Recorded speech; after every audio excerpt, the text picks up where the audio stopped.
guys are going to be world champions for the rest of your lives. He doesn't have his mask on.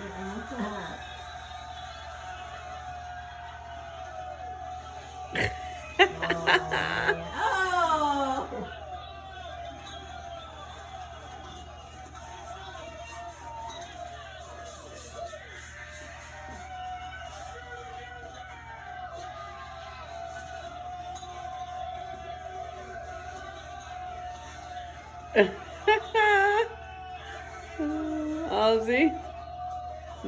Wash.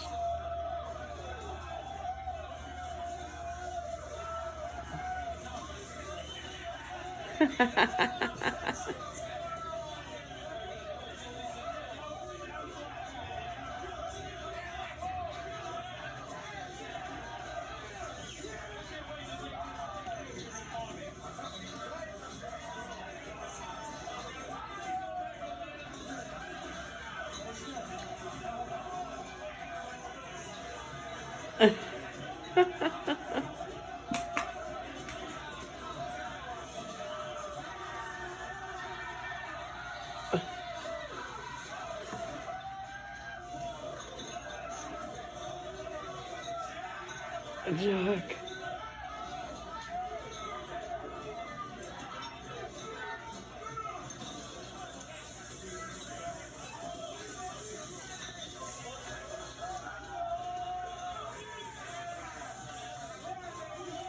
How many bottles of champagne? Look at that. Tomato ice tomorrow. We learned from you. I tell you, Come on, man, you been watching Bobby for a minute. You heard Snicky's I gotta pull these things down right now. Oh, yeah. He stood there and took it, too. Hey, I thought what he said, a couple things he said were beautiful. Let's start with this one. You're world champions forever. You all are world champions forever, too. You feel that? Is he right, Alex? He's 100% right, and you know, the big fella next to me has 3, Frank has 1, I have 1. And growing up, I came up watching Dan Marino and Charles Barkley, and I know how much they regretted not winning a world championship. And then I saw John Elway. And when I look at John Elway, I look at Freeman. I'm so happy for Freddie Freeman because as much as John Elway meant to the Broncos and that's how much Freddie Freeman means to Atlanta. And I got to tell you, Adam Duvall. getting to know this team a little bit over the last 10 days, it's hard not to cheer for them. It's hard not to fall in love with them. From Swanson to Freeman to Snaker to Ron Washington, they're baseball lifers. They're not the analytic nerds, but they're baseball lifers that love baseball, play baseball, and they're world champions. Yes, when you play professional sport, you definitely would love to win many championships. Jock. But the hard one is the first one, Kevin. The one that you Dance will me. never forget. I can imagine how this guys feel in the clubhouse right now. Oh, that's not winning Dance Me, this that's one World Pitcher. Series.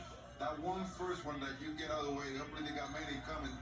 But this one is the most important one. Well, this team, their core is incredible. They got a chance of being back in the same situation like we've seen this Houston club. Their core is great. They keep Freddie. I don't know what they're going to do. They got so many players. Somebody's going to have to leave because they got 4 or 5 guys that start in that outfield. And they're going to have some questions that got to be asked by spring training. But this team, they went out and won this thing, not 500 at the break. And to play the way they played us the second half and win a world championship with 4 new traded players to the team, it's an amazing feat. Who all left there last year after an incredible year, came back after the All-Star break, was incredible. So I'm happy for the Braves. You know, I'm a Georgia boy, but I gotta say it.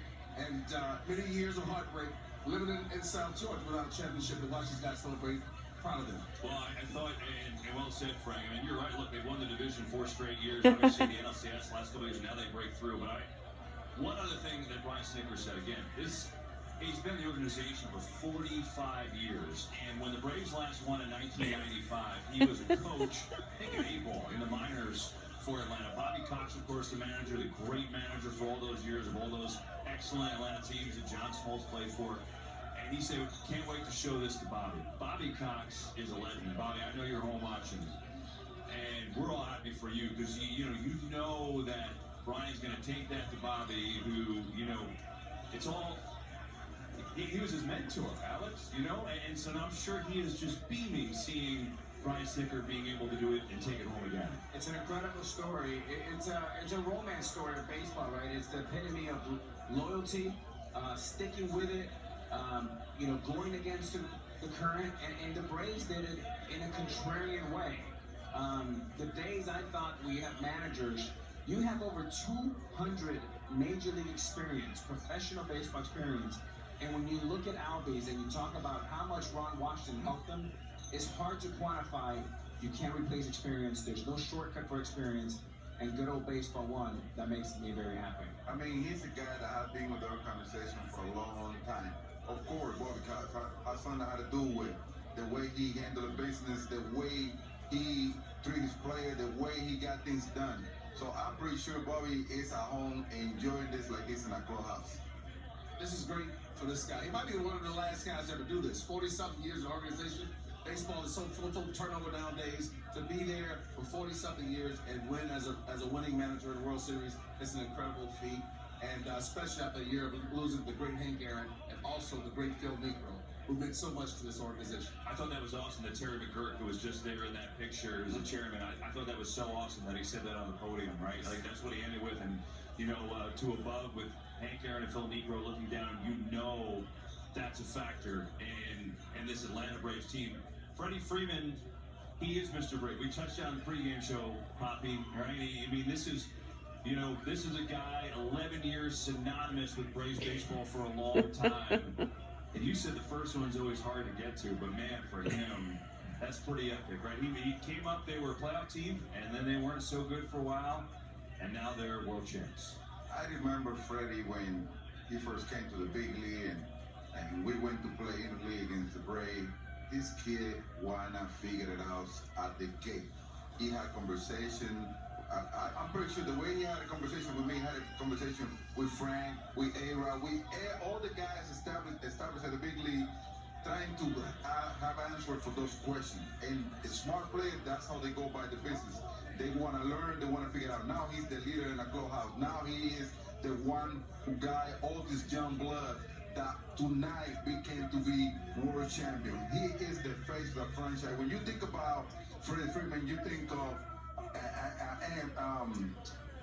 Hank Aaron, Mr. Hank Aaron, rest in peace. You think about guys at that level that represent the organization very well.